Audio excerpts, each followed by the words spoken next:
so here we are with the Astro. Remove the wheel and the caliper. Listen to this. Or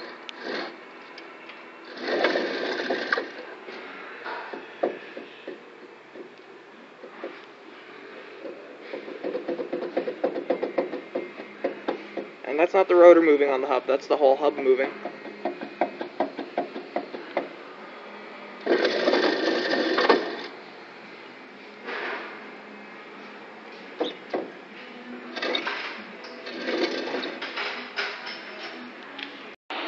Okay, so here's the hub assembly out of the Astro, or Safari, or whatever it was.